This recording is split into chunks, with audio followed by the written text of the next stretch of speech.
Ladies and gentlemen, with that, let me now invite Dr. Sunil Kumar, Director General of Health Services, Ministry of Health and Family Welfare, Government of India, to render his special address. Please help me welcome him once again.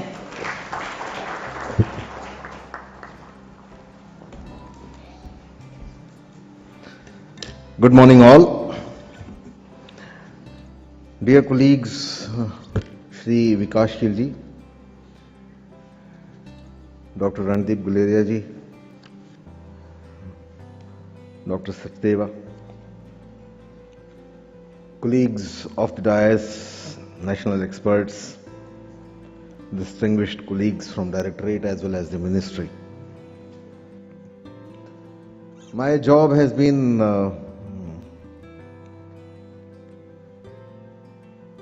significantly made light by my predecessors.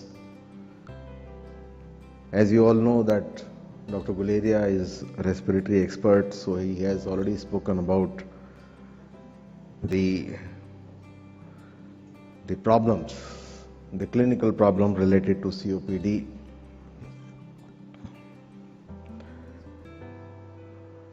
Vikashshil ji has already spoken about our national program in detail related to non-communicable diseases as well as the various other disorders like diabetes, cancers, etc.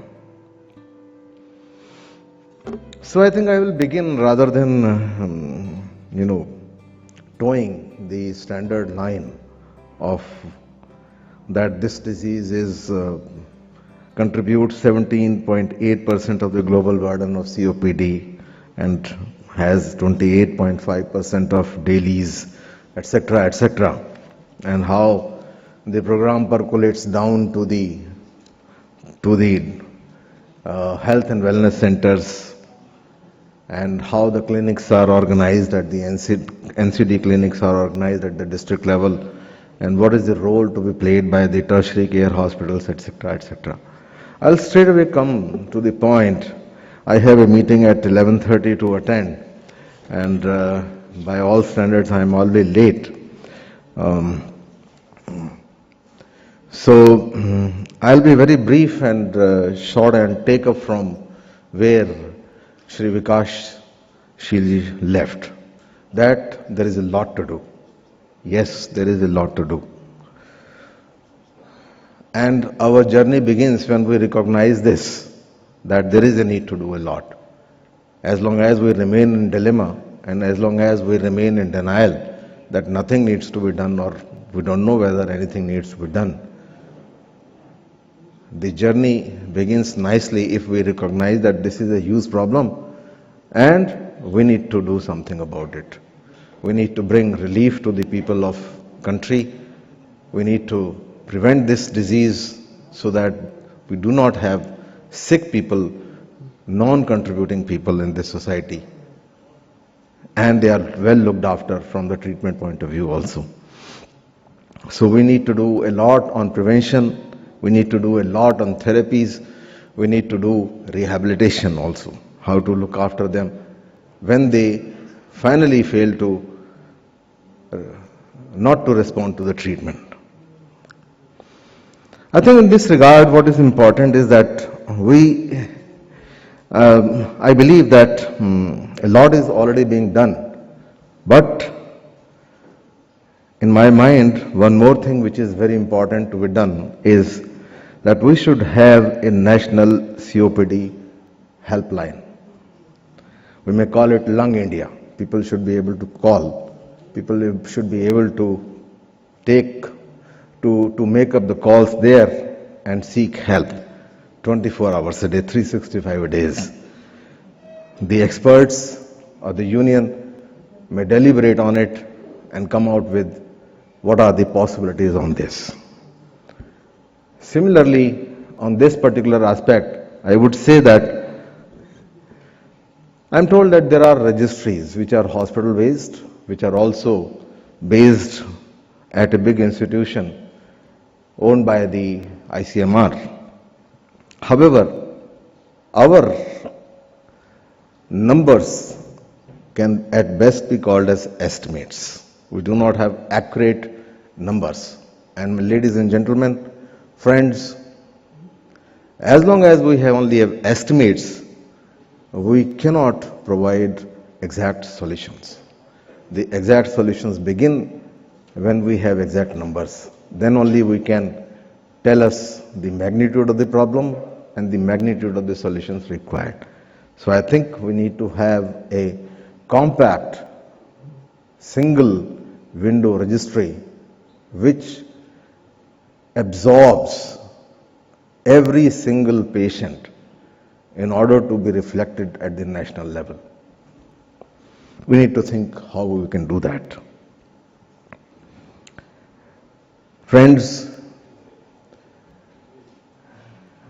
many times we try to make attempts in silos. What we need to do, the COVID-19 has taught us that it's a time or it's an era of multi-sectorial cooperation.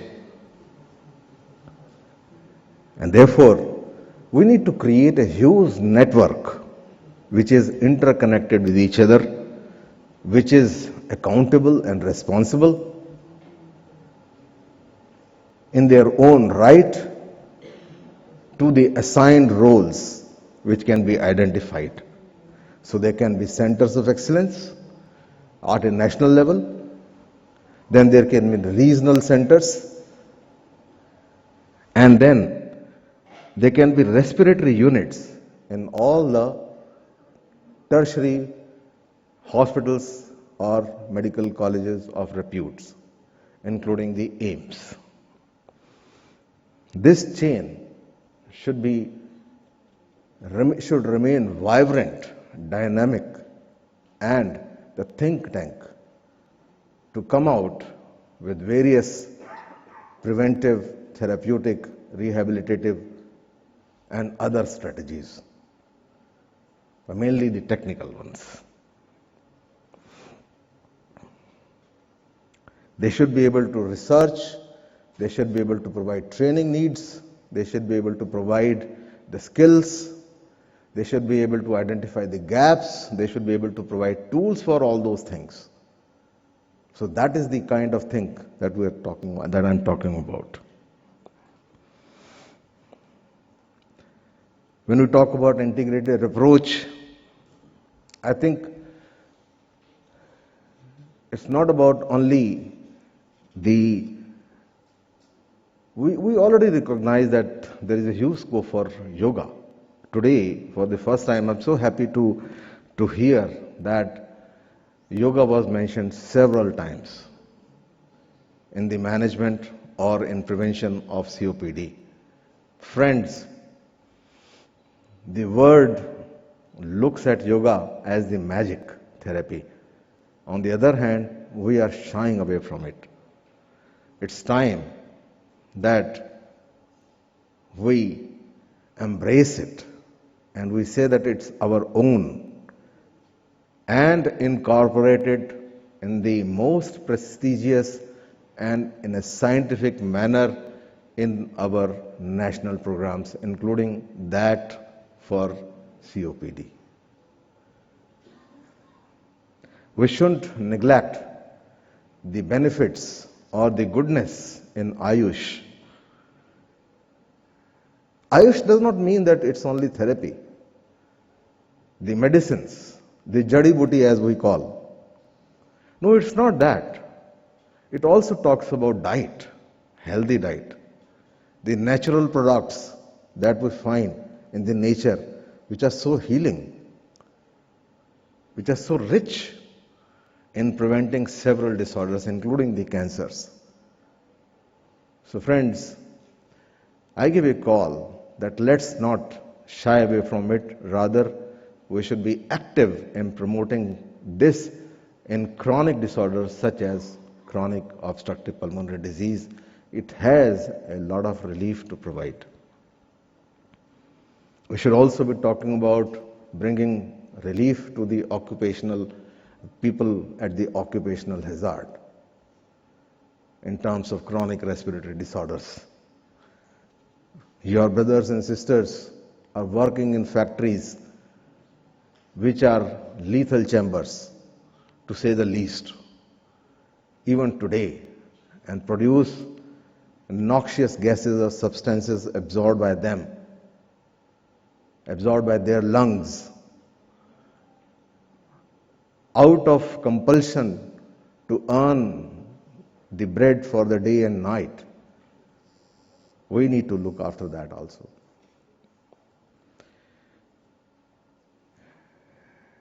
This is also relevant because when we talk about that the government is planting oxygen generation plants across the country, is enhancing the capacity for treating in ICUs, and overall wonderful efforts in bringing about the medical revolution that was long overdue. But at the same time, we continue to destroy our lungs through ignoring the polluted cities, the deforestations, removing the green lungs from the surface of the earth. We need to put a stop to this. COPD cannot be talked about only in terms of spirometers or inhalers.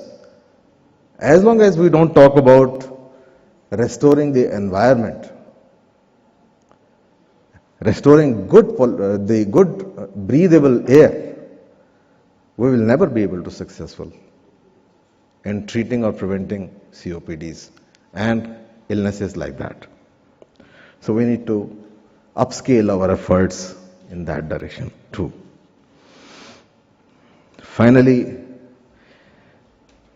I would say that when we stop learning, we stop growing. We are producing wonderful guidelines, SOPs, and several other kind of efforts are being made in that direction. But let me tell you honestly speaking, as a person, as a DGHS, I'm least satisfied with those efforts. I think we need to upscale our efforts in a massive way. During the COVID time, we trained over 10,000 nurses through our online efforts. We also trained huge number of pediatricians through our efforts. But that's not enough, I suppose. Still, it's not enough. We need to create comprehensive, advanced training courses on likes of ACLS and ATLS, which could run for 2 days, 2.5 days, which would include why do we need such programs. So first chapter could be a need. Then there could be a second chapter of how to do an initial assessment and management of a patient suffering from an acute exacerbation and coming into the emergency department. Then there could be individual chapters on COPD, tuberculosis, asbestosis, interstitial lung disease, cancers, asthma, and they should all be skill-based. The skill learning in those chapters must be integral. It's not only theory. They should also include the guidelines, the flow diagrams, and the skills. And when we teach these courses, we also have skill stations for them to learn, which could range from smaller skills like assembling the units to intubations or ventilatory care for that matter. And finally, such programs should also have chapters on yoga, diet, pollution, smoking, etc. It's for you to think. I think the union can take a lead. The directorate will support in every possible way. The directorate can convene a meeting in this regard. Within 6 months, we should be able to produce about 300 pages of such course which can be validated. It should be science-based, which can be validated and can be rolled out after kind of a pilot trials in a few centers. And all the experts should put in their strength and energy and their knowledge in bringing it out. So that is where I think we can. And then that will be a further beginning. That is not the end. We should be able to train the national trainers or what you call as instructors. And some of them will be instructors of the instructors. You can have course directors. You can have a respiratory disease India chair. And then this baby or program, I think, shall take us to the global picture, global recognition. I think I'll stop here. My thoughts in this regard are quite practical, are doable. All that is required is we need to vouch, create a niche, create a path of our own, and determine that we can do that. With these few words, I thank the union once again, thank the organizers, thank you all for giving me this opportunity to talk before you. Jai Hind, Jai Bharat.